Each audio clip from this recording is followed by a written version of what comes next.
Electoral College is set to ratify Donald Trump's presidential victory today.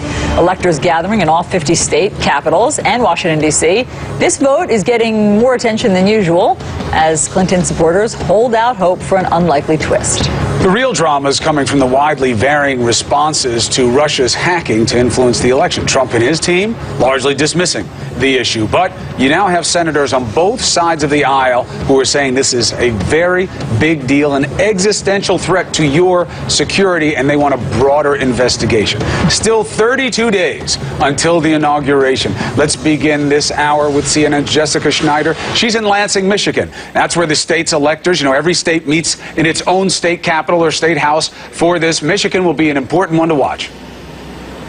Yeah, that's right, Chris. Michigan's 16 electors will cast their votes at 2 o'clock today. It will be happening in state capitals all around the country, like you said. It's something that happens every year, but this year we're expecting protests, and there have already been thousands of calls for electors to, quote, vote their conscience. An unlikely scenario, though. Donald Trump getting one step closer to officially becoming the next president of the United States today. All 538 members of the Electoral College casting their ballots across the country. The typically ceremonial process in the spotlight, since some are urging electors to go rogue and block Trump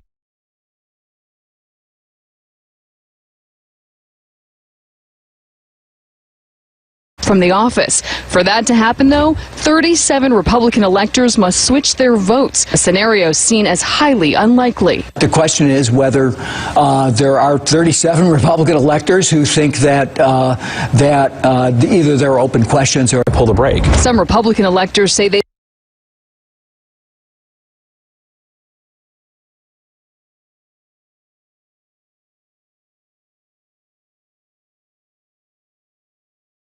gotten thousands of letters, even death threats, after pledging to vote for Trump regardless of side pressure. It's utter hypocrisy because I don't think Reporters acted and threatened people like those who lost the election are doing. They would be scorned and called terrible names after praising the Electoral College over the weekend. The electoral vote, and I never appreciated it until now, how genius it was. Meanwhile, the president-elect's top aides continue to question Russia's interference in the U.S. election. Or they should stand in front of a camera and make the case. President Obama speaking out about the hacking operation in a new interview. The issue now is not relitigating the election. The issue now is for us to learn lessons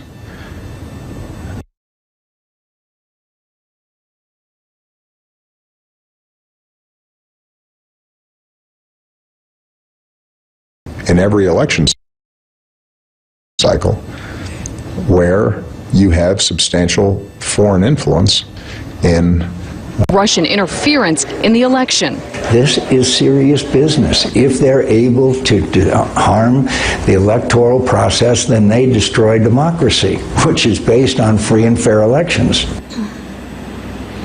And many Democrats pointing to the details of those Russian hacks and hoping that it could sway electors. In fact, Michigan's own Michael Moore, the documentary filmmaker and activist, even pledging to pay the fines of electors who go rogue and, quote, vote their conscience. But 28 states do have faithless elector laws, and Republican officials right here in Michigan tell me that if any of their electors go rogue, which they are not expecting, they would just simply replace those electors. Chris? Right. Now, Jessica, a lot of those laws haven't been tested for constitutionality, but they're just another nod to that today should give you an outcome that is anything but a surprise. Our thanks to Jessica Schneider. Let's bring in former Congressman Jack Kingston of Georgia. He was a senior advisor to the Trump campaign. It's good to see you, Congressman. Best to your family for the holidays. Well, same to you, Chris. It's great to be with you. So with the Electoral College doing the direct vote today, do you think that will end the need for this silly spin coming out of the Trump team about the uncertainty of whether or not Russia was involved with the hacks, and that President Obama is acknowledging the hacks because of pressure from the Clinton camp? This is silly. We had on October 7th, Clapper came out. He coordinates with all the intel agencies. He said Russia is behind the hacks. Forget about why they did it for now. Shouldn't the president-elect acknowledge the threat of Putin and these hacks? Well, I don't think the pressure is on him to really have to acknowledge it either way. I think if Congress could do its job because the CIA would show up, it would mean a huge make a huge difference. As you know, Devin Nunes in the House Intel Committee tried to have a hearing with Clapper just Thursday, and he would not show up. Which I got to say, Chris, as somebody who served in Congress for 22 years, that is absolutely outrageous. The executive branch is funded by the legislative branch, and they have to have oversight, and they show up. And so if the CIA has such compelling evidence, they need to come forward without any equivocation and say, look, here's what we got. And, by the way, we are on the same page with the FBI, which in my estimation has yet to be determined. Clapper is the one saying the FBI is on the same page as he is, but Comey has not said that yet. Jack, a couple of things. Because you know better that there's a difference between having somebody come forward with evidence of a crime, as the FBI also does, and having intelligence reveal its sources and methods. You know that there's a significant difference in the danger of exposing those two different types of information. And also, just for point of fact, Nunes may have wanted Clapper to come out and expose methods and sources. Clapper didn't want to do that, but Clapper says he tried to call Nunes 3 times, which makes Nunes look like he was trying to score some political points and pull a stunt and not actually get information from Clapper, because he could have done that on a phone. He didn't need the hearing for it. Well, Chris, I don't know. I know Devin Nunes. I know Peter King. I believe you do. I know you've interviewed them before. These are really serious guys. To have a classified hearing is nothing to them. There's a room. I've been in it. I've had these classified briefings. It's a well-swept room. There's no bugs in it, and they can talk about anything they want inside that room. And Devin Nunes is a guy, and Peter King as well, who have a track record of keeping confidential information, classified information. They deal with it on a weekly basis. So, to me, for Clapper not to step forward is really disturbing. But remember what President Obama said on Friday. He said that there was evidence that hacking took place on DNC and on John Podesta's emails. There was no evidence that it disrupted or affected the election results. And there is this kind of perception that, oh, they broke into the voting machines in Wisconsin, Pennsylvania, or anywhere else, and they swayed the outcome. And that's not true. What they did is they embarrassed the DNC, and we also know about hacking that you make it look like somebody else did it. Well, but it's highly unlikely that only Russia was doing it. There's probably hacking going on all over the place from other countries as well, and lone wolf actors. A couple of things. One, the Clapper came out October 7th again. This is what they do. They're very confident that it was Russia. They know how to see when it's Russia. We've talked to people who are involved in the investigation. I don't think we need to muddy those waters absent any new information. Secondly, you're right.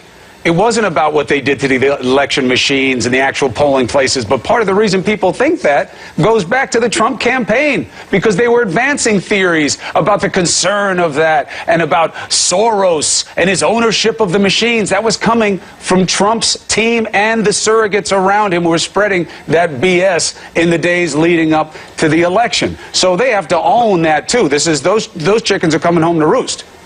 Well, you know, but the irony is the Clinton team and MoveOn.org and this guy Clayton or whoever is behind this Americans United group or whatever it's called that hired the Hollywood actors to try to sway the electors and all the intimidation that's going on to the electors. They're the ones now not accepting the results of the election, and they're the ones who are putting democracy in a spin, to use their own words. But also, Chris, remember, October 7th, why wasn't the president acting at a higher level then? Where was the bipartisan Senate outrage? Where were those senators who are now calling for hearings on October 7th? Because what evidence has changed? If the evidence was out there on October 7th, surely they should have been jumping up and down. Politicians not doing the right thing does not mean the evidence is not there, because it was certainly to the satisfaction of the intel community. Let me ask you about something else, though. You just took an important trip over to Russia. You went as a private citizen. People have to know that. You support the president-elect. You're in a seat, but you went there as a private citizen. Understood. You said while you were over there that, hey, we should look at these sanctions because, what does that mean? I mean, they were just put in 2014, and they were at targeted individuals and entities that were seen as bearing responsibility for the obvious illegal incursion by the Russian government into Ukraine. How do we know they haven't been effective? Why would you want to remove them? Well, two things, Chris, and I'm glad you have said that, but I will reiterate that I was there as a private citizen. I worked for a law firm that has been there for 20 years, and we did post-election reviews in Brussels, London, and in Sydney, Australia, and in Washington, D.C. So this was just part of that. We would have done that if Hillary Clinton was the winner. Understood. No longer an advisor to the Trump campaign. That ended with the election. But what my statement was is that the sanctions have been in place long enough to know if the results that we wanted were achieved. And that's a far more tame statement than the one I got credit for. The point being is, has Putin withdrawn from Crimea? Have they straightened out their relationship with the Ukraine? And I think there's a legitimate question there for the U.S. Congress and for the new administration to ask. Were those sanctions effective? And if they weren't effective, do you double down on them, or do you withdraw them? Do you get more of an international community pressure to join the sanctions? My point was, if you look at the results, because they've been in place, are you where you wanted to be? And I think that we're hearing, for example, Lindsey Graham said he wants to bear down, double down on the sanctions. And I think, that's a legitimate discussion as well. But what I was trying to do is, you look at Russian-American relationships. They have not been great under Obama. A new administration has the opportunity to come in there and says, how can we address Crimea? How can we address the Ukraine? How can we address Syria, where there's so much human suffering going on? And utilize our existing relationships that have worked. We have American businesses that have been in Russia for 20 and 30 years, and these are Fortune 500 companies that do $50 billion worth of work in Russia a year. Can that not be used as a conduit for communication and some cooperation in a positive sense? I think most Americans will say we need to have a new and a better chapter with Russia. Jack Kingston, thank you very much for your perspective. And again, best for Christmas to the family. Thank you, Chris. It's great to be with you. All right, be well. Allison? Chris, we have a horrible story to tell you about. A manhunt is underway in Little Rock, Arkansas, for a driver accused of shooting and killing a toddler during an apparent case of road rage. CNN's Miguel Marquez is here with more. Miguel, what have you learned? Yeah, this is just a horrific and cowardly situation. Little Rock police say that the grandmother was driving, but apparently not fast enough for the person behind her. That man began honking, trying to get her to speed up, but she had two kids in the car, a 3-year-old and a 1-year-old, so maybe she was taking a little extra precaution. When she pulled up at a stop sign and didn't move fast enough, the man hopped out of his car, fired one shot into the car. She drove off, not realizing that the 3-year-old had been hit. Only when she pulled into a department store parking lot a short time later did she realize the little boy had been shot. She called 911, and he was pronounced dead at the hospital. This is the second child killed by gunfire in Little Rock in the last month, and the city's 40th homicide this year. This is a little precious baby, innocent baby. We done lost 2. And it's a time when the community got to say enough is enough. Now, Little Rock police say they are looking for a tall African-American male who was driving an older model black Chevy Impala. Police now offering a $20,000 reward for information leading to the arrest and conviction of this individual. Back to you. All right, Miguel. Appreciate the reporting. People in Corpus Christi, Texas can use tap water again this morning. State environmental officials giving the all clear on drinking, bathing, and cooking with the city's drinking water. What had happened? Well, there was a chemical leak, and it got its way into the water system. Why? They don't know yet, but they know the chemical was used in the making of asphalt and somehow got to enter the water supply. That chemical can cause burning on the skin at the least. The restrictions were in place for about 4 days. A lot of people are still skeptical about how safe the water is. All right, listen to this crazy story. Police in Hudson, New York say their rescue of a reportedly frozen woman inside a cold car went cold.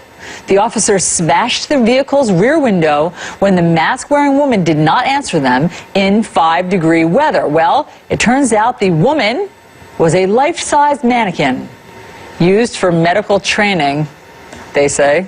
Police say its owner used some very colorful language to the officer who smashed his window.